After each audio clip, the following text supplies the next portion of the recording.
Bon, alors aujourd'hui dans le Saviez-vous, les SAFER, qu'est-ce que c'est? Et puis surtout, leur pouvoir en perpétuelle augmentation. Allez, c'est parti!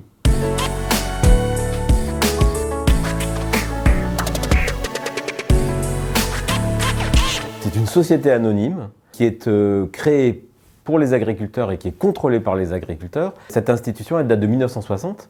Elle a été créée en fait pour restructurer les exploitations agricoles des agriculteurs, pour qu'en fait on n'ait plus une myriade de petites parcelles de terre où on voit les agriculteurs en tracteur se balader en termes de minutes ou même quelquefois d'heures pour aller de l'une à l'autre, pour faire des beaux paquets et pour avoir un beau paysage parcellaire. En fait, c'est la restructuration parcellaire ou l'aménagement foncier.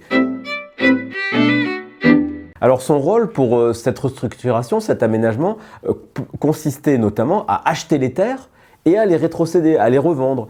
De l'achat-revente, avec un contrôle un peu de ces achats-reventes pour faire une meilleure répartition parcellaire. L'action des SAFER, elle a une difficulté, c'est qu'elle fait beaucoup de jaloux et elle fait beaucoup de mécontents. Parce que quand il y a 10 personnes qui veulent avoir la même terre et que la SAFER en choisit qu'un seul, vous avez 9 mécontents. Et dans ces pratiques, bon, c'est pas forcément extraordinaire quelquefois, la notion de conflit d'intérêts ou les procédures de mise en concurrence, eh bien les gens trouvent quand même toujours à redire. La SAFER, elle a voulu toujours avoir un plus grand contrôle du foncier parce que les agriculteurs, ils ont tendance à préférer vendre par eux-mêmes leurs terres et faire leurs affaires eux-mêmes.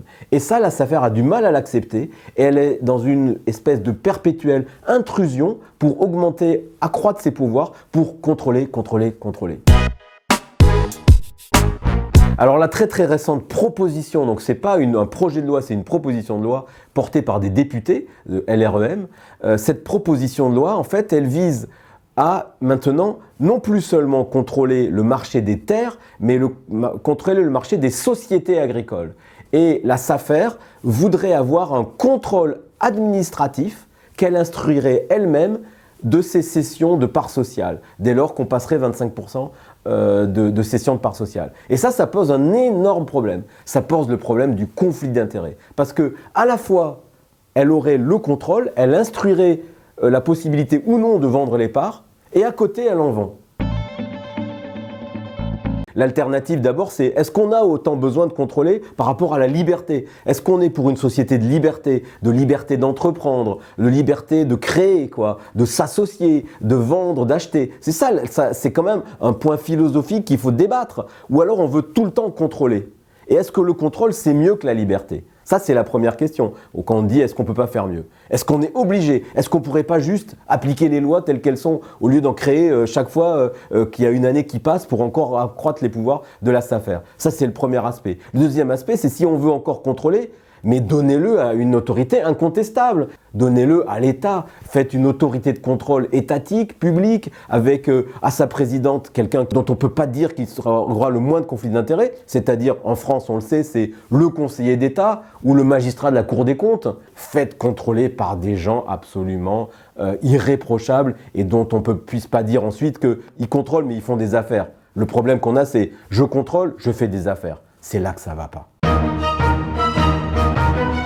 Premièrement, elle a fini sa mission. Elle a été créée en 1960. Les beaux paquets de terre dont j'expliquais, ces belles surfaces, elles y sont. Il n'y a plus des minuscules îlots de part et d'autre. Elle a fini sa mission. Donc on pourrait dire, alors pourquoi on continue? Parce que ça, c'est un problème français. C'est-à-dire que quand vous avez mis en place une institution, elle veut se perpétuer. La commission Théodule, la commission de ceci et de cela, une fois que vous avez mis quelque chose en place, cette commission, elle va comme vivre et elle va vouloir se perpétuer. Donc, il lui faut des nouveaux pouvoirs, il lui faut des nouvelles affaires à réaliser. Et donc, c'est comme ça qu'elle se crée, comme elle est puissante au démarrage, elle a eu des moyens, elle a eu des subventions. Ces subventions, d'ailleurs, lui ont été progressivement retirées.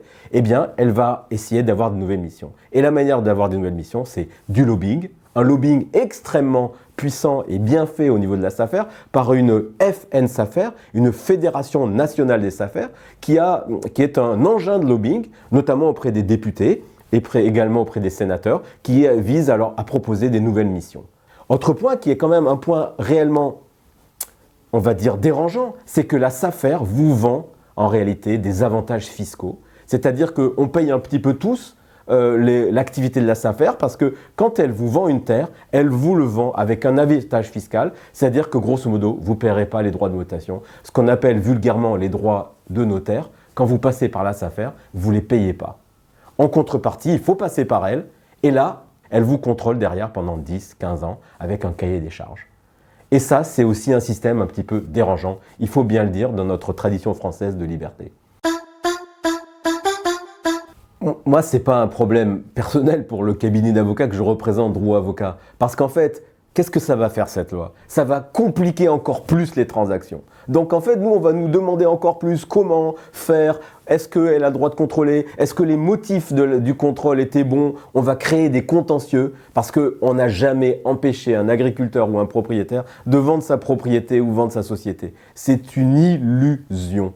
Les contrôles, notamment en matière de société, ça ne marche pas. Ils vont trouver les moyens, à ce moment-là, d'échappatoire ou de trouver que le contrôle était mauvais et donc de saisir le tribunal. Donc en fait, je ne suis pas du tout en train de parler pour ma paroisse. Je suis en train de parler pour, en fait, ce que je conçois comme étant une bonne agriculture. Une agriculture, pour moi, c'est celle de la valeur ajoutée. Je trouve qu'on devrait plutôt s'intéresser à la recherche de la valeur ajoutée qu'au contrôle. En conclusion, cette affaire est grave. Alors partagez cette vidéo, likez-la pour qu'elle se trouve entre les mains soit des députés ou des sénateurs, parce qu'il va y avoir un premier vote à l'Assemblée nationale, mais les sénateurs souvent, ils ont une autre approche. Je leur dis, écoutez, regardez le conflit d'intérêts et puis faites quelque chose qui soit absolument irréprochable.